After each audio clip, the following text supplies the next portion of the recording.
A lot of people have questions about why higher education got so expensive, why it got so out of hand, and why so many people think that they have to have such a high price degree. So I'm going to try and break all of that down in this video, and we're going to do it piece by piece, so stay with me. I'm Professor Einstein. I talk about the dark arts of media and marketing. So I think we all remember when Aunt Becky and one of the Desperate Housewives went so crazy as to have to go to jail because they had to get their kid into the perfect college. Why would anyone in their right mind feel like they have to do this? Because there's an entire college industrial complex that exists to get parents to believe that their kid has to go to the highest priced college possible. And nothing could be farther from the truth. And the reality is, which I've talked about before, that there really isn't that much space for people once you get past the important buckets, or what the colleges consider important buckets. So when you're talking about the Ivy League and elite schools, they think in terms of these four admission buckets: legacies, development or celebrity children, athletes, and diversity admits. Daniel Goldin, in his really great book, The Price of Admission, says that the children of wealth and influence occupy so many slots that the admissions odds against middle class and working class students with outstanding records are even longer than the colleges admit. But you and your kids keep hearing, if you just get the good grades, if you write the great essay, your kid will still have a chance. That's marketing. That's not reality. In 2017, the New York Times did this interactive chart where they showed that some colleges have more students from the top 1% than the bottom 60%. And you can go look this up. It's still there. You can pop in the name of a school and you can find out how many of the students at that school are in the top 1%. I think this chart, though, tells the story quite powerfully.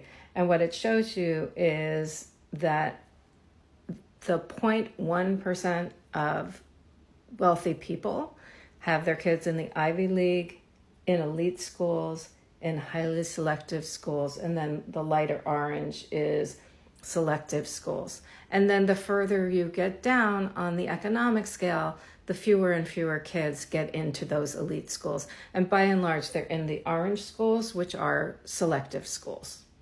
So how did this race to get into the top schools get so out of hand?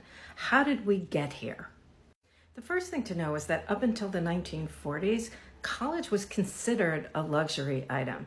Most people didn't go to college. Now, of course, we were a very different society and there weren't necessarily as much need for people to have an education, but it was considered a luxury good. That started to change in the 1960s with the baby boom generation, and more of people of that age started to go to school. So while in 1940, only 10% of high school graduates went to college, by the 1960s, 60% of high school graduates went to college. The next significant shift you have is in the 1980s, and that's when, under Ronald Reagan, there was a shift in ways that higher education was paid for. The idea of a higher education is no longer considered to be a public good. It's considered to be an individual good. And so the payment for that good comes on the back of consumers, us, people, as opposed to the government. And this is very different from many, many places throughout the world. So instead of grants that went to colleges, you have loans that went to students, and those loans have to be paid back. By the 1990s, 94% of parents expect their kids will go to school and that they'll finish in 4 years. And young people come to believe that it's a requirement and not a choice. At the same time you're having political and economic changes, there are changes in the admissions process. And I put this into 3 buckets: U.S. News and World Report, the College Board, and the Common App. So the U.S. News and World Report, schools worry about what their ranking is, and they will do all kinds of finagling to make sure that they stay within the top 100 schools.